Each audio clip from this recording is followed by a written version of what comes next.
just continue to trust the process. We got a great group of guys. We've been really, keeping our head down and just grinding and trying to get better as a team as a whole, individually as well. So just really continuing to trust in the work that you put in every single day, and not letting that waver. Has it almost been like the culture that you like treated like an injury, like sign-ups, rotating stuff? Is it hard to find a groove, and have you found that groove working? Yeah, I mean, I think, especially last year, we had a lot of injuries as well. So what I'm starting to realize is just that's a part of the NBA. Guys are going to be, in, out. There's just a long season, 82 games, things happening out of your control, injuries, things like that. So you just got to be ready for whatever comes. And, I think myself, I'm starting to grow and realize, just be ready for anything, not have any expectations, and just go out there and stay ready to hoop. We're talking with Bam about the evolution of the game, because obviously a lot of people are shooting that Hmm. but your game is kind of an old school game. You like to drive the lane. Do you still, when guys drive, and it's almost like they're ready to kick it off for a three, is that normal to you now? I mean, I think guys, you're trying to, everyone's trying to play the right way. There is obviously a thing about the 3-point shots, being the most efficient shot, especially corner threes. But I think guys, when it comes down to it, you look around the league. I mean, there's still guys that still shoot mid ranges. I think it's still alive and well. However, there has been a big emphasis on the 3-point shot. But I mean, I think when you get down to it, especially during the playoff times, you see a lot of that stuff go out the window, and it's just one on one, you versus the other guy, and sometimes you just got to take what the defense gives you, and sometimes it's a mid range shot. So it's all about just reading the game to me. You found that corner is pretty comfortable for you? Yeah, I think so. I mean, it's a shot that's often open. Um, a lot of times, the low man is guarding the corner guy, so it allows that guy to be open a lot of times. So it's just people start to figure that out, and that's just a shot everyone's deciding to take. Despite their record, just the threat that Portland brings, obviously, to you guys, young team, hungry, all that kind of good stuff. Yeah, we know. Obviously playing a team for the second time is always going to be difficult. We know, the guys have been playing well as of late. We just got to be ready and play our game and execute our game plan. How have you felt the ball more in your hands lately? Like you led the team in road, you led the team in assists on the road trip, and so lately they've been trusting you more. But how have you felt with them being able to have you more as a contributor, playmaker? It's great, man. Whenever coach and my team allows me to get the ball and trust me with it, I always take that to heart and want to make the right play, and continue to get guys involved as best I can. And so it's a good feeling, something that I work on a lot. So I'm very comfortable.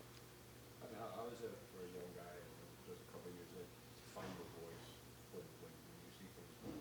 How tough is that? I think we got a lot of guys who are very open and accepting. I don't think anybody looks at anybody crazy if they want to speak up or say what's on their mind. I think especially this generation, everyone's very open and very respectful. So it tends to be not as difficult as you might think. Have a lot of one-on-one conversation with guys, see what they're seeing. So it hasn't been that much of a challenge to try to speak up on things that you hear. That's something that we talk about. Everybody speak up and talk things out. Communication's one of our biggest things that we work on in the Heat organization.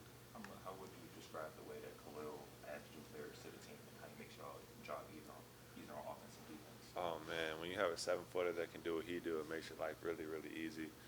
Being able to knock down shots, stretch the floor, while also being a tremendous role threat.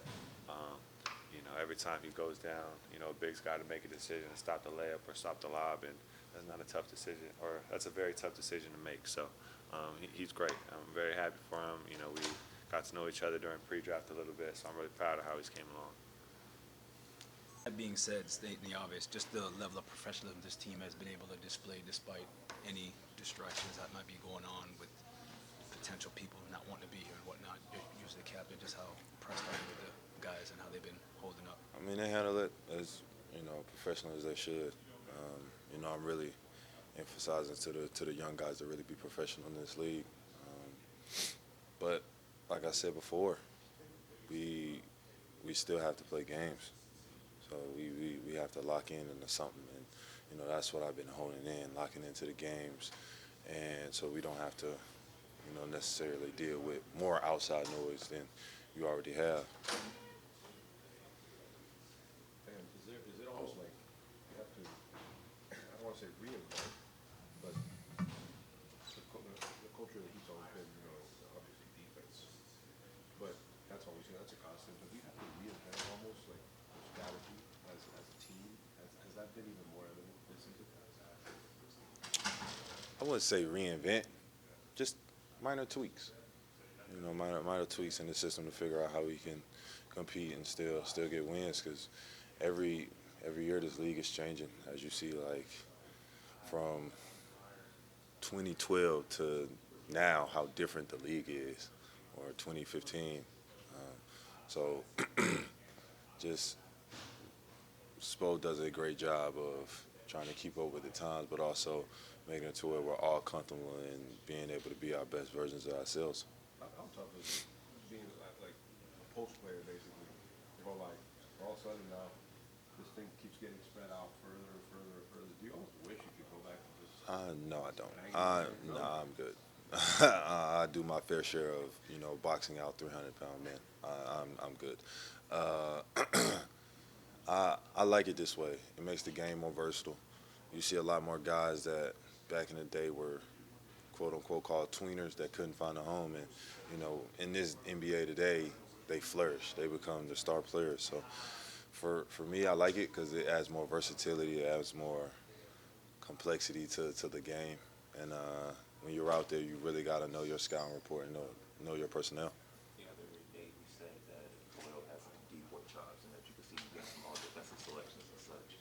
What do you notice about his impact, y'all playing together, of course, too, like that gives him that type of upside? He's 7'1". You can't teach height, but also he's 7'1" and is athletic and coordinated, can jump, rebound, block shots, and he has a motor. So you add all those tools together, you can get a couple DPOYs or defensive teams out of that. Offensively, too, like he also can spread the floor. He had an assist to you the other night, gave you a floater. Like what upside do you see in his ability to make you better use our offense, too? Man, I mean, being able to read the defense. At this point, it's kind of the same message D-Wade taught me: just be patient and let the defense make the mistake. And I feel like he'll be okay. He doesn't have to do a lot. Obviously, vertical spacing is different when you lob the ball to him, and he can space the floor a little bit. Bam, this year your shot isn't falling as consistent as it has in years past, but you're having your best passing year. How are you trying to find ways to impact the game without your shot falling? I mean, doing the little things, doing the things that don't show up in the scouting report, or not the scouting report, the stat sheet. Obviously, if you watch the game, you understand what I can be and what I do. So it's not really everybody focuses on that last column for some reason. I guess it gets everybody going. But for me, it's staying consistent to my work. Shots don't fall. How can you still impact winning? I'm not just a one-dimensional guy. Like, I play both sides of the ball. Is there like a mental fortitude or like a hurdle you have to get over, like when the shot isn't falling, to to find that next streak? Keep shooting. That's the easiest advice I can give you. Keep shooting, because back in the day when I was younger, people were mad that I wouldn't shoot enough. So now I got the green light. I'm not going to turn that off. I'm still going to be aggressive. If the shot doesn't fall, move on. Next play speed. That has to be an attitude, right? Attitude, swagger, however you want to call it. Yeah, I feel like it's just that's the point where you need to be cocky.